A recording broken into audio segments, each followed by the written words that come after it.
give a warm welcome to Diana. Welcome. Beautiful Hello, to have you Soledad. here. Hi, Diana. Thank you so much for having me here. Yeah, how are you? I'm great. How My does it first feel? week in Stockholm Oh, after wow. being in Paris. Yeah, you just moved from Paris Yes, to yes. Stockholm. Yes, it's amazing. It's amazing here. Everything is accessible, so I really can Oh, see it. wow. I guess wow, this is a good start. Like the city itself, it's more accessible than Oh, Paris. yes, I have 3 small kids, and for the last 8 years, I was literally blocked. I couldn't go anywhere because the metro is not accessible at all. There are no elevators, so I literally couldn't go anywhere alone with the stroller and the 3 kids. Yeah. Right now, I can go to the museums. I already went to Skansen, to Mm. Junibaken, and I was so happy. It's a happiness to live in such country. Wow, yeah. And now we're talking about, like you're mentioning, physical accessibility. Yes. We're Stockholm. And I Yes. think Sweden, in many ways, thanks to regulations and Yes. policies, is more accessible. Yes. But that's because we have policies in place. Your expertise is a lot around accessibility and digital spaces. Tell us more about that. Yeah, so for those who don't know what is web accessibility, who is not familiar, it means equal access to anything digital for everyone. Yeah. And what would be, for example, your wild guess, what is the percentage of inaccessible websites worldwide? Just a percentage, wild guess. Unaccessible? Yes, Yeah, it yes. depends on, I would say 20%. Well, it's 97%. Oh my God. Yes, in Yeah. reality, it's around 97%, and so it's a huge percentage, and it's a huge problem. But then it's- you mean like, how is that measure? So at least one of them, all of them, they have at least one accessibility issue. Exactly. So they are not accessible, like Yeah. whether with the focus or the keyboard, color contrast, something. But it Yeah. means that somebody is left out for this website. So Yeah. somebody cannot use it. Yeah. And this is astonishing, 97% right now. And Yeah. this percentage just increasing.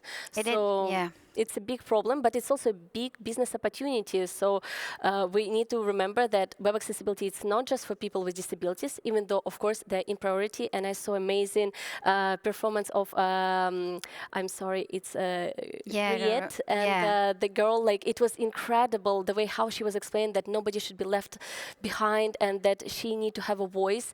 It really was so touching. And that's what it's about, web accessibility. It's even in Sweden alone, there are almost 800,000 people with different form of disabilities. Yeah. It's huge. And worldwide, it's almost 1.3 billion people. Yeah. We need to remember that it's not just about them, it's about everyone. And it's about assuring that everyone, regardless of their ability, situation, context, can use web fully. Yeah, of in course. their And in experience. that it feels like now, because say now I'm going to redo my website. And also because it feels like we have so many tools where AI makes it so much easier. Yes. Isn't it like it's lovable? Wouldn't it be now? Just what I just saying what comes to mind. Yes. But it would be very lovable if the tool actually automatically makes it accessible. Yes. I mean, AI couldn't. How do you see that? Is AI doing that, and or not? Do you see that AI is making websites more accessible or less accessible? This is a very interesting question, and I think you will be surprised, just like our watchers, because so there are risks and opportunities, and the main risk is that AI, as we know, is trained on the data in the internet, and Yeah. as I just mentioned, 97% it's inaccessible. So what it does, AI, it creates Reproduces. inaccessible patterns.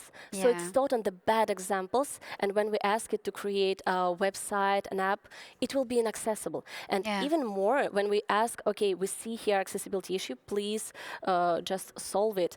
It actually doesn't rewrite the code, it put extra code on the top of an accessible one. It was already Okay. analyzed. Yeah. So even though visually it might be solved, for the screen reader users, for It's people who not. are using Okay. assistive technology. I hear the challenges, Yes, and I hear yes. your passion. for Yes, I'm very describing passionate because what's wrong about there's a big why do we need, and how can we also as a women in tech community and all this, like what do we need to do to change it? Yes, there is a way. So last year I was participating in Content Square Foundation contest. It's Yeah. accessibility prize contest, and the startup that won it, it's Content Ally, as I remember, British one. So they have an idea to create AI chat that will be trained on accessible data, on the data that is created by people with disabilities. So Yeah. like this, we can scale accessible content because this AI will know precisely how to do it in accessible way. That's how we can scale accessibility and change the situation. So this could be the biggest opportunity. So there are like different technical innovation. You mentioned one, Yes. but it's like new technical startups and innovation that would help solve the problem. Well, this is just or the is one it that like I know. the main actors now that like say when it comes to web pages? Yes, so there are- shouldn't they kind of easily access it or? Well, Yeah. it's really hard because AI is not accessible, and I know that most of web accessibility experts, my colleagues, they are very skeptical about AI in any shape. But what we can do as users, we can already add in the settings, in the general settings of any AI that we are using, please follow world like web content accessibility guidelines, for example. So like this, every time you're writing anything to prepare the text, to create Yeah. an app, a web, to create a code, it will use WCAG as the base. Okay, that's maybe you should maybe if you can give us some tips because I think like we're all kind of feeding AI every day, and it would be Yes. good to also know. I know that it's like there are some systemic changes that need to do, but what are the things that we should actually do and ask and think about also when we are kind of redoing our pages and making changes? It would be good to have some tips, and I don't have time to list to give you the opportunity to share them all with us, but I would love to read it. Maybe you have them on your website and also on LinkedIn. Oh, yes, I actually write every day on LinkedIn different tips and advices. And Yeah. just in 9 months, it's true that I grew to 15,000 from zero. Wow. Yes, many people, they're interested in web accessibility, and I love sharing it. Yeah. As an experience, but as I said, so just add to your settings to follow accessibility guidelines, and better just to use accessibility in every day, like check color contrast, like just small things to do on everyday basis. It already will help. Wow. Thank you so much. Thank you Diana, very much, Soledad. yeah, for Thank you. sharing so much. And welcome to Stockholm.